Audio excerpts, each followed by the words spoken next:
Very well. This is the freezing error hybrid with the exploding error Amazon. I do have many freezing error variants. This is the first one that I'm uploading. I want to first point out that this was the Amazon that was playing 3 ladder seasons ago. I have videos featuring her on this very channel. It was February 2024. Now I'm uploading it at May 2025, and I finally quote-unquote finished it. So what I mean by that is I'm satisfied to the point that I want to share my ideas on her. Let's jump into the gear. First of all, the Faith Grand Metro Bow for the higher physical damage over the speed.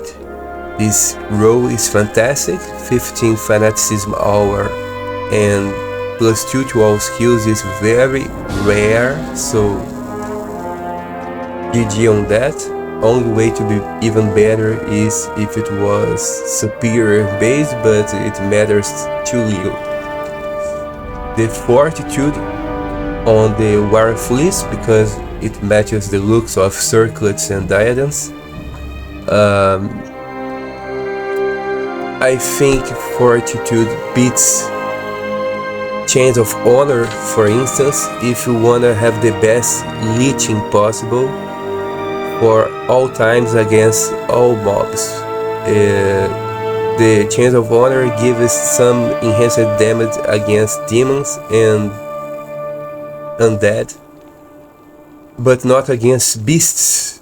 So this is, for example, the best armor to deal with the cows. Once I roll a 30% or resistance Fortitude on Wire Fleece base, wish me luck on the next season, I'll cap my lightning resistance. It is 83 because my armor is not perfect yet. So I'm using the Kira's Guardian, which is the responsible for the resistance. A 70% roll is very rare fine indeed. It is upgraded for style points, changes nothing.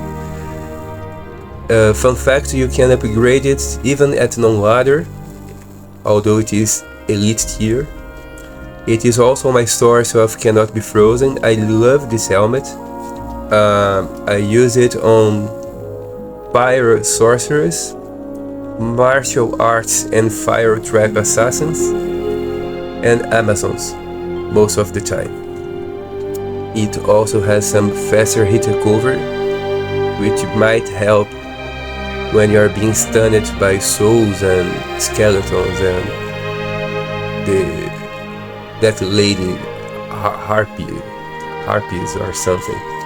That's the lady that flashes that ball of something. So moving on, Crescent Moon Amulet, a perfect roll, very rare. I think it is the best possible amulet for any Cold Amazon period. I also value this amulet a lot for the Vengeance Paladin build. And any mana hungry melee fighter, it can be useful, it can work on anything and on a furry druid, whatever, but especially on the Cold Amazon and the Vengeance Paladin, I think it shines the most. The percentage taken ghost mana is helpful. If skeletons keep hitting you, you gain some mana or something like that.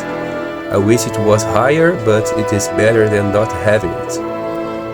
The Silkwave Boot for the mana per kill. As you can tell by now, this build is very, if not entirely, worried about mana. Most of my pieces concern mana on some concept. The Mav's Belt for extra walking and mana elite. I also get light, so I see stuff inside a cave. The Manald, which people think sucks, but it is extremely good, especially a perfect version like that, which is not easy to find. I'm using 2 of them, and with matching looks. That YouTuber Regular Smush, he mocks the Manald, he makes fun out of finding so many of them, but it is really powerful.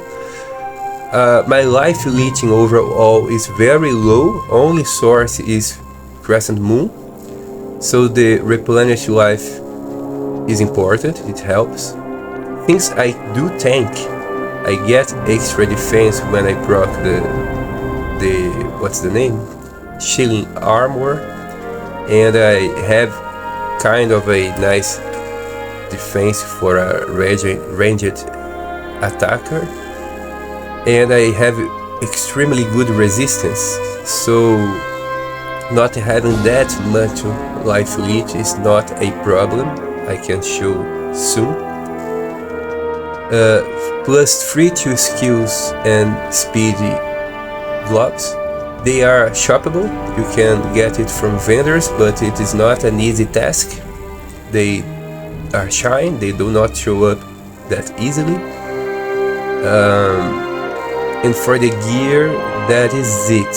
I could use soul drainers here for having better life leech and even better mana leech. At the moment I have 34, which is huge. Works pretty damn well. I could use Crushing Blow gloves because this build lacks any source of Crushing Blow, making it not a good boss farmer by no means.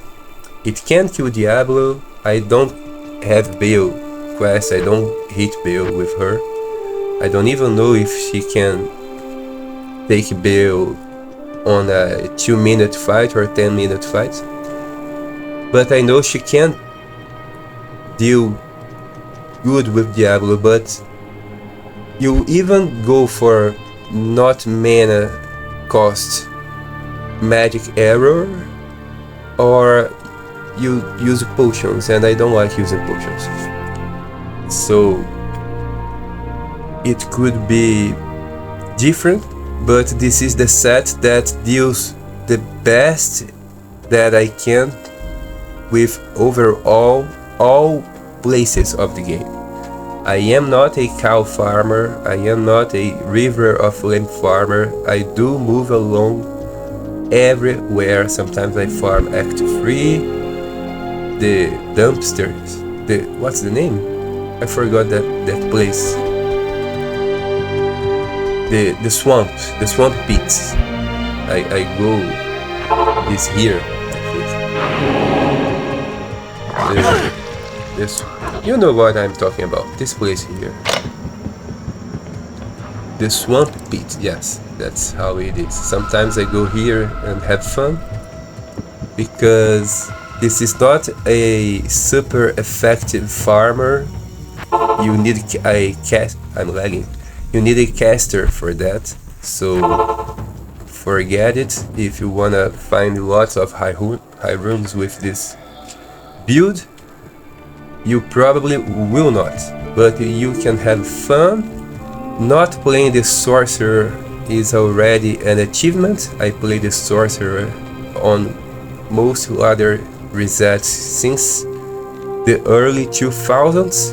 That's a lot of years, so not playing a sorcerer is already fun in my eyes most of the time.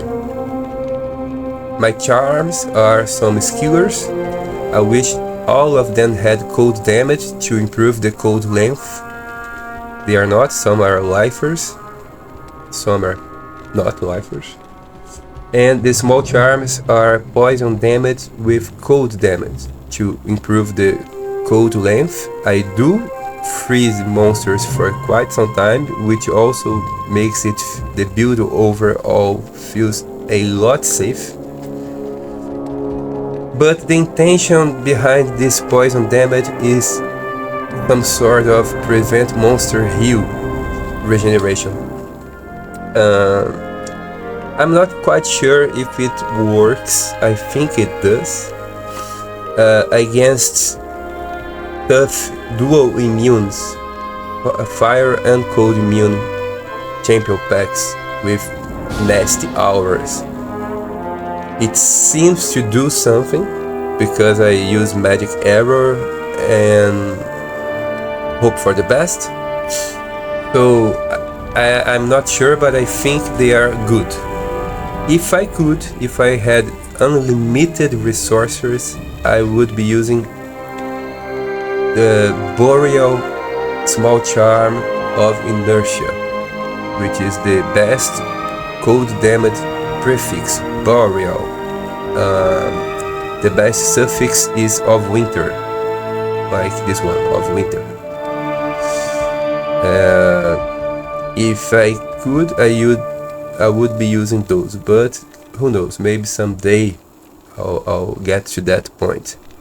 Annihilus and Torch to cap my resistance. I do need 20 all resistance on both and 30% fortitude. So as you can tell by now, this is a extremely hard to find, extremely expensive build. Just a moment. Okay,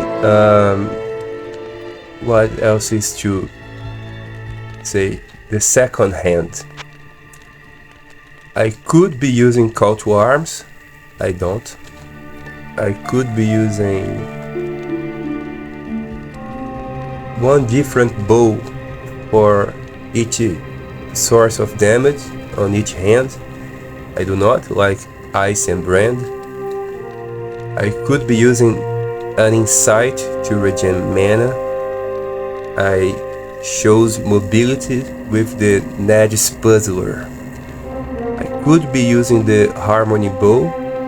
I would if I was a solo cow farmer. I am not.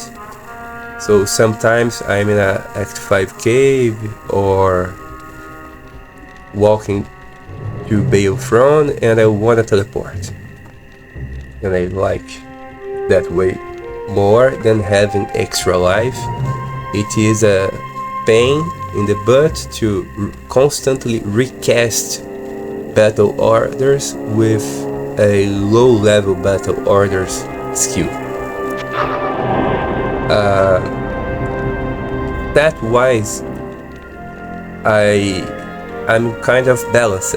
I have 111 to wear Wire Fleeces. I stop it at 200 dexterity total to have a very good, very respectable physical damage, which will be higher once you see Mercenary in action. I went with some energy points. I think it is a must on any cold Amazon. It makes sense that to leech you have to have a mana pool, and if my mana was like 200, 100 and a half, I could have even 50% mana leech, but it doesn't fit if I almost have no mana at all. And the Resting Vitality to tank hits properly. Since I don't leech life that good, I tank and let the replenishing life from the Manauds do most of the job most of the time, because only 6% is not good enough. I should have Soul Drainer and Crushing Blow boots and Crushing Blow gloves on stash. I do not, my bad. And the Mercenary is using the Pride with the max level 20 concentration, which is a hard one to pull. I've been rolling Prides on the ladder for some years, and I'll tell you that much. Level 20 Pride is a pain to get. Andariel's Visage for leeching speed and extra skills to the Mighty Aura. And I've been testing Chains of Honor instead of Fortitude lately. Fortitude is better against close combat melee fighters like those nasty Conviction or Pit Lords. They can kill the mercenary for sure. But Chains of Honor helps with Conviction Council members, and those hiders will not kill it instantly if you have resistance even under Conviction. It is not like using Guardian Angel with Vex, by no means, but I've been testing one or the other and I'm starting to accept that Chains of Honor could be kind of as good as Fortitude depending where and what you are doing. Let's check the Mighty Aura and Concentration Aura in action. Oh, I forgot to talk about skills.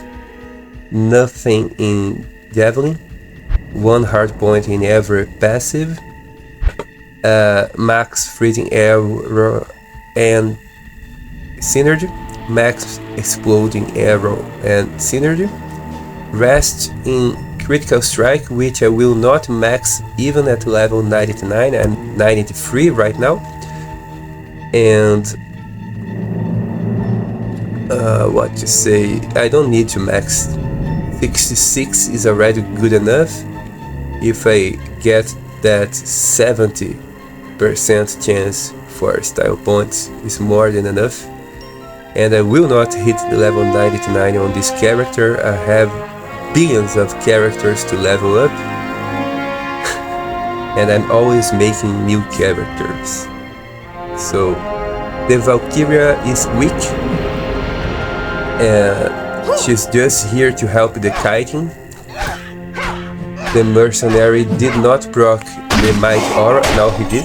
So we went from 4k and something to 5k, 5.2k with the concentration and 6k with the Mighty Aura.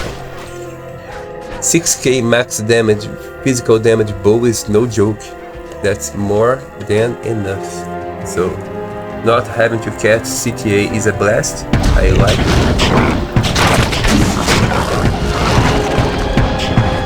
I hit pretty damn fast. I hit pretty damn good. Let's see this clip. I tried a previous attempt on the recording of this video and the volume was very low. I don't know why.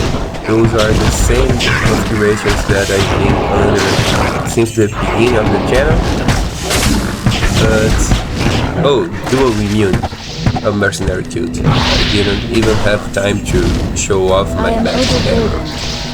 Let's see. Let's go quickly see what kind of mobs spawn on the throne. So, as you can see, I'm not afraid of them. I simply do my thing. I cannot leech from them, but I do have the magic arrow for that.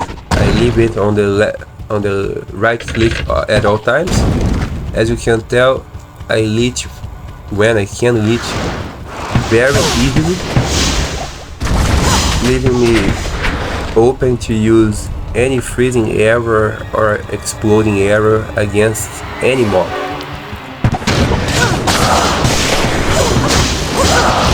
Of course, most of the time I use freezing arrow because it has better AoE. But if I need to, I do whatever. There was this mana shrine, I didn't care. I'm at low life already. I don't care that much. When I can leech, I can leech.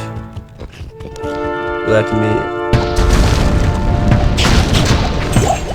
I'm being... What can I say? I'm making a thing out of not using pots for you to have a realistic approach on how the build works, not that you learn today. As I was saying on my previous attempt on recording, I had found this ethereal Arrown staff, which is the second one I ever found, so I'll make sure to make a Breath of the Dying out of that. And just the way I wanted to show, almost every monster here in the level 2 is an undead and can't be leeched from. I'm walking with very low life and I don't think I'm gonna die.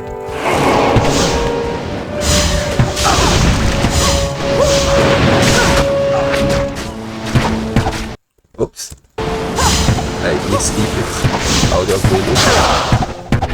I'm here and I didn't use a potion, but as soon as I see something that has life, like this one, I can get my mana pretty damn fast.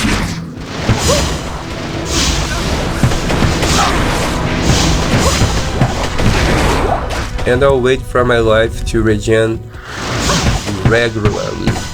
I need mana. If I was using the prayer mercenary, I would have full life by now, so that's the trade-off. If you go for the prayer, you will have 5.2k physical damage, which is good enough, and your life will never hit the amount that it is hitting right now. However, if you go with Mighty Aura, you can leech even better from other types of monsters, and that's the beauty of the game. Finally, I can approach stuff that can be leechable, and my life is back to full life. And I didn't use a single mana potion, life potion, or rejuve potion. That's what I wanted to show. Of course, you can from time to time take a potion. I'm not against the potion. It's not like a campaign not to use potions. I just wanna show realistically how the build really functions. And after testing over and over on maps like this one, which has random mobs with random champion pack auras, I realized that I prefer maximizing my leeching over my damage, over my physical damage and my elemental damage, because in the end I don't want to get stressed with certain mobs. I want to deal with anything that shows up, no matter what it is. The belt is very weak, it dies a lot. Still fun using, not a bummer, not a harmful thing. But here it is. I walk it, I'm on the throne level. I won't clear it all, the video is already very long. Talking and playing is not my thing, I don't do streaming. Maybe soon enough I'll start and get skills on that, thinking, talking, and etc. But I think what I did so far is good enough to show that a balanced stats decision gives you enough tankiness to survive even the higher level 85 areas, as well as with the quality of life of leeching at almost all times. Oh, and that's the goal, having fun, not rushing, not making this build a necessity of farming lots of high runes, experimenting And this is it. I'll wrap it now. Thank you. Please subscribe, make a comment. Tell me if you have Amazons alike.